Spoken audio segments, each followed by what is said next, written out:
Hi, I'm Femi OK. You're watching the stream. On this episode, who and what is causing serious ethnic conflicts in Ethiopia? I have hosted this show long enough to know that Ethiopians are astute analysts. Use our YouTube comment section, be part of the program. You're very much part of this discussion. The increasing violence in Ethiopia, particularly in Western Oromia, as well as in Tigray, poses significant risks for civilians.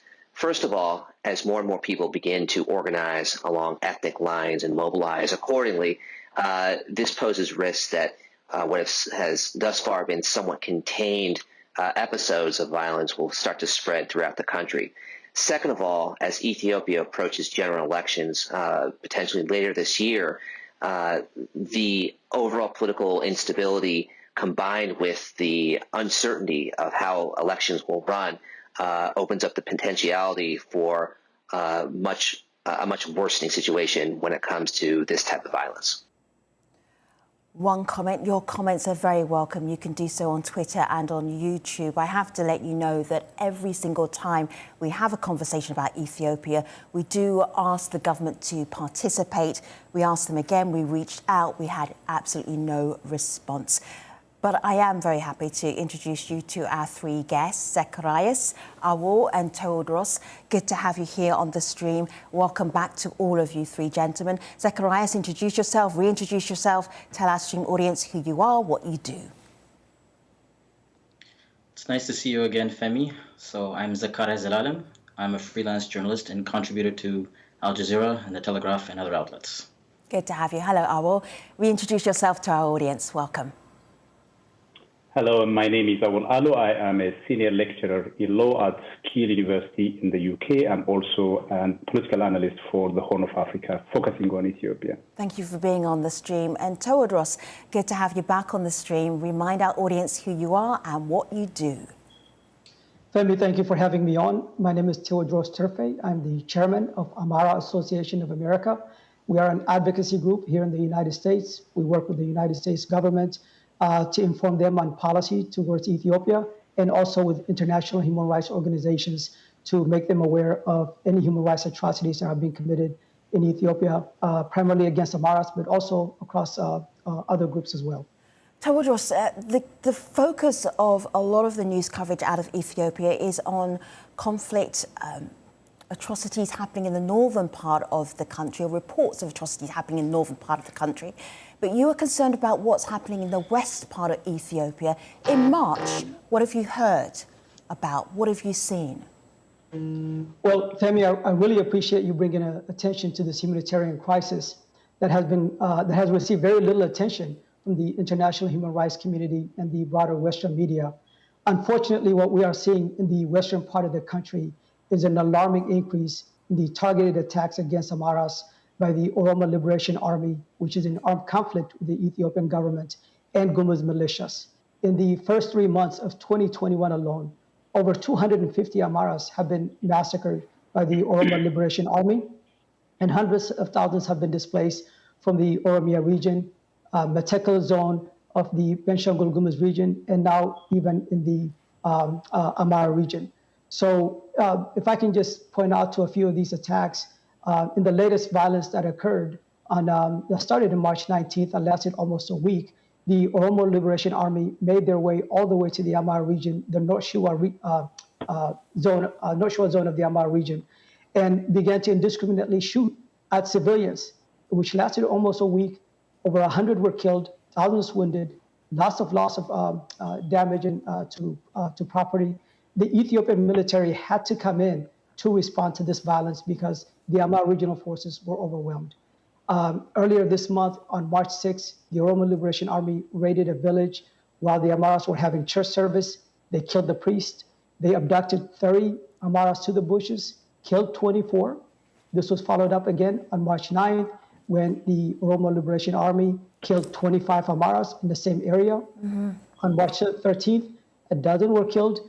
And so this has been ongoing, and really there's no serious attempt by the federal government and the Oromia regional government or the Benshangul Gumuz regional government to halt these attacks against vulnerable, innocent people in these regions. Let me just go to Zacharias. Zacharias, I'm just looking at a story that you wrote where you were trying to get in touch with some of the victims. Have a look here on my laptop. Worsening violence in Western Ethiopia, forcing civilians to flee. What is the context in which we can understand better what Tewodros is explaining? Why would civilians be being attacked right now? Zacharias, go ahead. Okay, so I guess what we've seen play out over the course of the past few weeks and months, some of the massacres that Tewodros referred to, they're the result of something like 2 years worth of deteriorating tensions and a worsening security situation since the launch of a military crackdown in the area by the Ethiopian army to uproot elements of the Oromo Liberation Army. However, it's led to what started with what was initially a low-scale insurgency has developed into a humanitarian disaster, perhaps not something that's on the same scale as what we are seeing in Tigray over the course of the past few months. However, it is of a scale that is not to be neglected, and we've seen the different factions of the war carry out gross human rights violations that have been verified by the likes of Amnesty International. And then, of course, when it comes to the protection of civilians, we are seeing time and time again those whose mandate it is to protect civilian populations, such as regional security forces or the federal army, have chosen to or have displayed an inability to perform their duties. So it has led to mass displacement. I'm not able to verify the statistics for the Wallagga region. However, easily into the thousands may have been displaced between February and March alone, and with no concrete solution yet to amend ties between the different factions. The situation may yet be exacerbated. Oh, I want to play a comment to you because this is analysis from our broader community online. And come off the back of this, react immediately. You don't have to agree with it, but I'm interested in your take. Let's have a listen. Ethiopia at this moment, the Amhara ethnic group are murdered violently.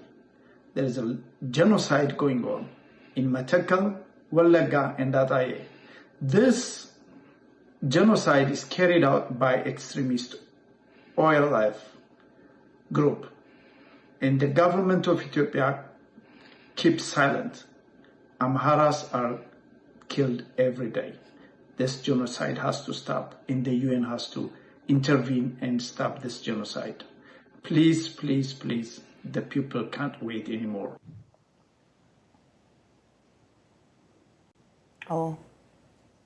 I think, I think there is no doubt that Ethiopia over the last 2 years has become a scene of utter mayhem, and civilians have become the casualties as a result of the violence that we see up and down the country. But I think it's important to remember that the violence that we see today actually started in Western Oromia and Southern Oromia in 2019 as things politically changed in the country. The nature of the violence changed. Yes, Amhara civilians have been targeted in certain areas, but there is absolutely no indication from the evidence that I have seen that they were targeted simply on account of being Amharas, let alone that there is an Amhara genocide that is going on. Genocide means, you have to have the intent to bring about the extermination of that particular group in whole or in part in order for this to constitute an act of genocide. But I think it's important to kind of situate the debate in Ethiopia in its broader context and understand what is actually driving this violence. What you have in Ethiopia is two contrasting visions of the future. And this vision resulting into a major violence. Let me finish. So on the one hand, what you have is a vision that wants to centralize the Ethiopian state and dismantle the current multinational federal system that exists in the country. And this vision is primarily promoted by the Prime Minister and the majority of the Amhara ethnic group, including those who do not support the Prime Minister. On the Oh, other hand, so if I can jump, Femi, let me please allow me I'm going to let me give you finish one the more point. sentence because we can't do lectures. We have to have a conversation. Sorry.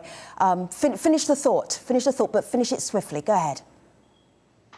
I think the point I'm trying to make is that the violence that we see here in Ethiopia is a manifestation of these clashes of conflicts, clashes of vision of the future between the various groups in Ethiopia. But in terms of the allegations that has been made that there is a genocide going on against Amhara, there is a different vision for Ethiopia. That is why you think there is violence happening. Tewodros, go ahead, please. Sure. Thank you, Femi. A few things here real quick. Number one, it is, I think it's undeniable that Amharas are being targeted by the Oromo Liberation Army and also in Matakel by the Gumuz militias. In February, the Gumuz regional government finally admitted that senior level government officials were complicit in supporting the Gumuz militias in attacking and targeting Amharas, Agaus, and those Ethiopians that they consider as settlers, non-native to the region.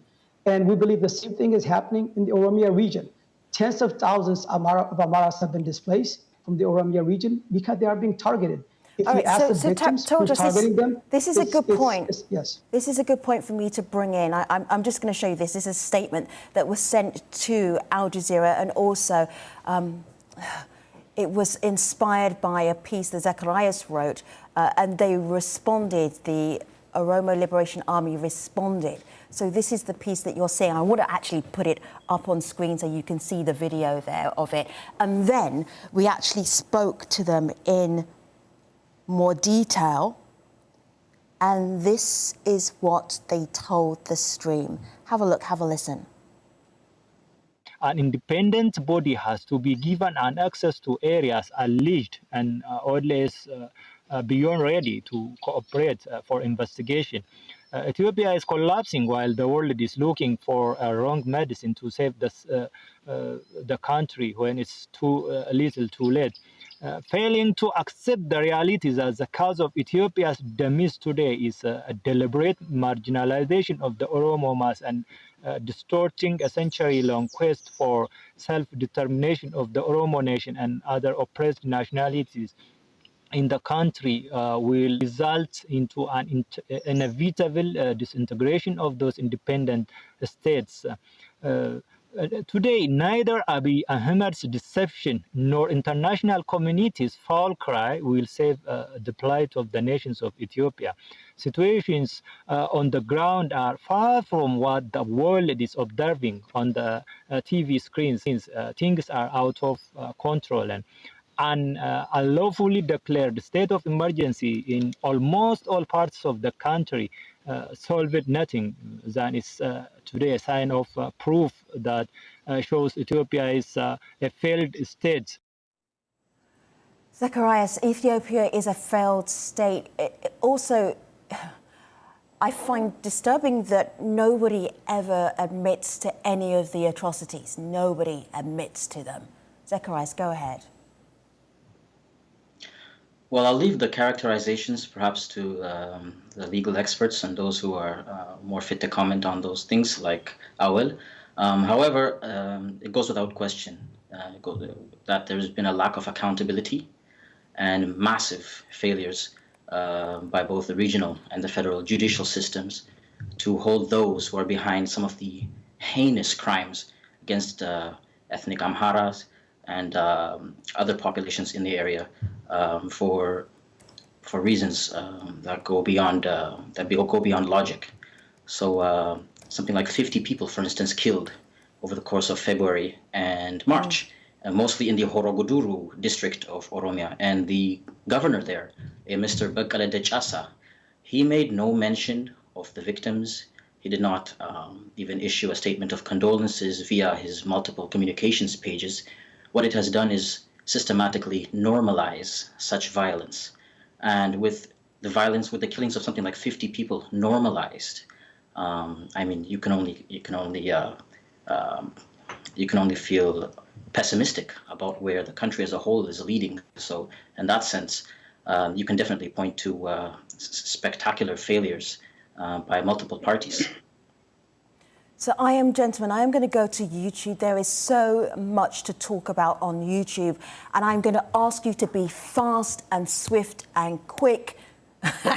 All of the same words. I'm overemphasizing it because I need you to be speedy. No long debates here. Sure. Umar, the increasing violence in Ethiopia is linked to the political failures of the transition. Awal, thoughts? Go ahead. I think that is precisely the point I was making earlier when I talked about contrasting visions of the future. You have the prime minister who came to power on the back of primarily the struggle of the Oromo people. And once he has consolidated power, he essentially betrayed the Oromo national question, including people who have worked so hard with him to bring about the change.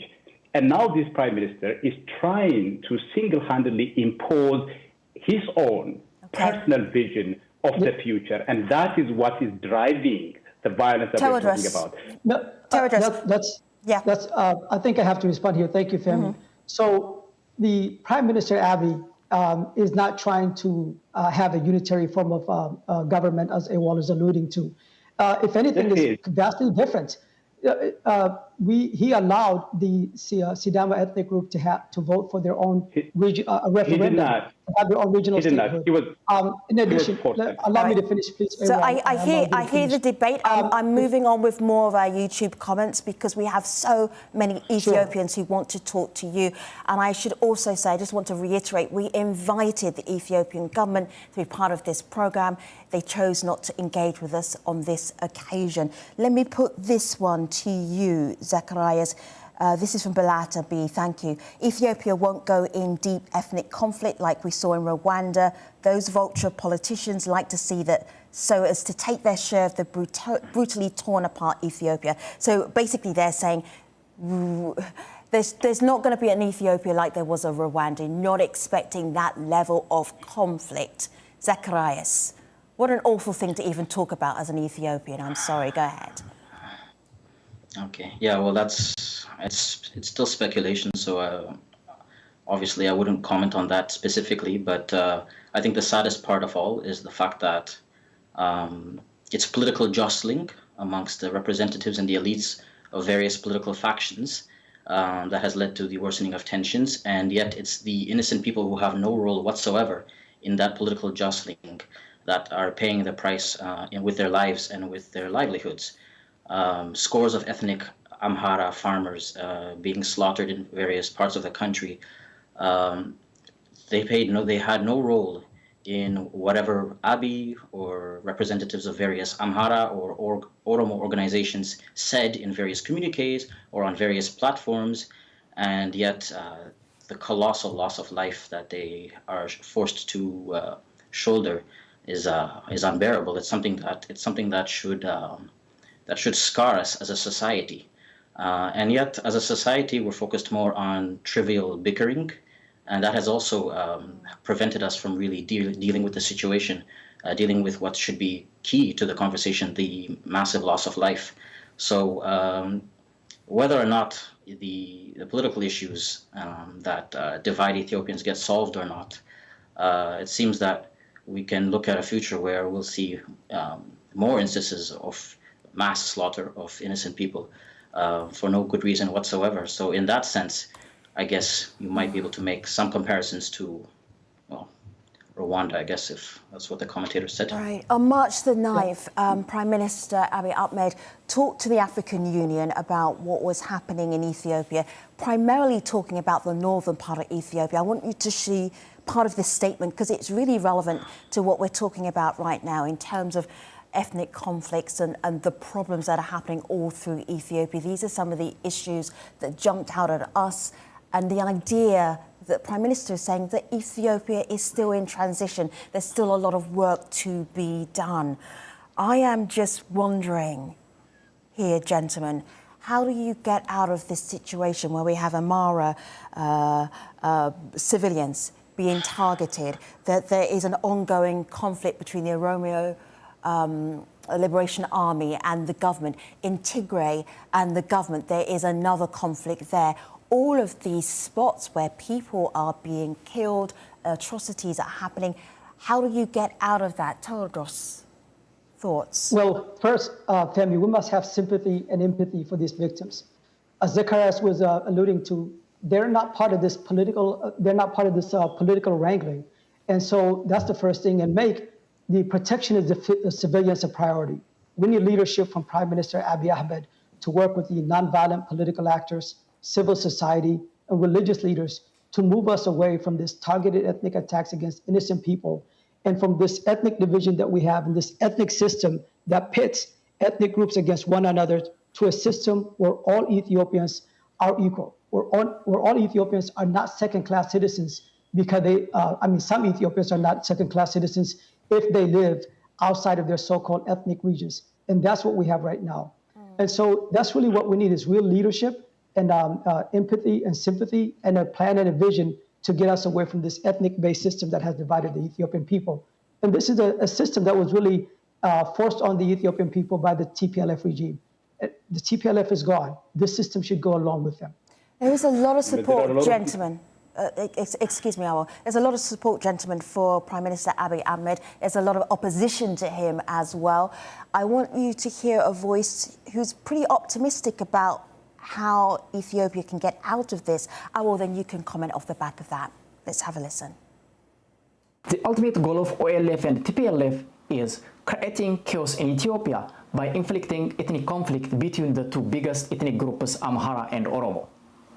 Actually, they're thinking that the best strategy to weaken Ethiopia is the weakening of the Amharas. Even though it's very difficult, if Prime Minister Abiy takes serious measures on his party officials, I'm optimistic that he will be able to retake over the situation very soon. Optimism in this conversation. Do you have optimism, Awal? Go ahead. No, I don't. I can tell you, Femi, that today in Ethiopia, the stench of disintegration is in the air, and it is so thick that anyone with a very basic understanding of politics in Ethiopia can actually smell it. Who today can look Tigrayans in the eye after all the atrocities, after Eritrean forces were allowed to come into Ethiopia, violate civilians, violate the honor and dignity of Tigrayan mothers and women, would look Tigrayan in the eye and say their future lies with Ethiopia. This war, like the other wars that we are talking about, was about imposing a particular vision of the future on the Ethiopian people, the kind of vision that Tedros is talking about, which is the kind of post-ethnic system. You cannot have a post-ethnic system in Ethiopia because that means return to the past. And that past was a system in which a single culture, a single language, a single religion dominated Ethiopia. And consolidating Ethiopia around an Amhara cultural core would only lead to further violence and chaos in Ethiopia. So the best way, I think, for everyone is to take stock of where we are at the moment and try to find a way forward. A national dialogue could provide a pathway towards the future, but in the final analysis, the question of what kind of society we should have in Ethiopia should be decided by the Ethiopian people, not by a prime minister and not by a single ethnic group. And Femi, please allow me to interject real quick. First, let's all understand that Prime Minister Abiy Ahmed is an Oromo. So when Awal Olo alludes to this is what Amaras want, Amaras are very proud of the diverse ethnic heritage and culture of Ethiopia. And we want an Ethiopia where all Ethiopians are equal regardless of where they live in the country. That's not what we have right now.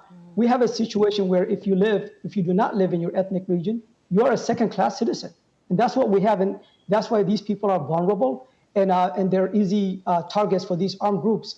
And so we do need a national dialogue, but we need a national dialogue with the non-violent actors. If you will. And those armed groups that are being violent and targeting vulnerable people, they need to be held accountable and brought to justice. Tedros, thank you. Thank you so much. Awal, thank you. Zacharias, thank you. Every time we have a conversation about Ethiopia, there is so much more to be said on YouTube. In your hundreds waiting to comment. Thank you so much. I only managed to do a little bit and bring a little bit of what you had to say into this conversation, but I know our conversation will continue. Thanks for watching this episode of The Stream. See you next time.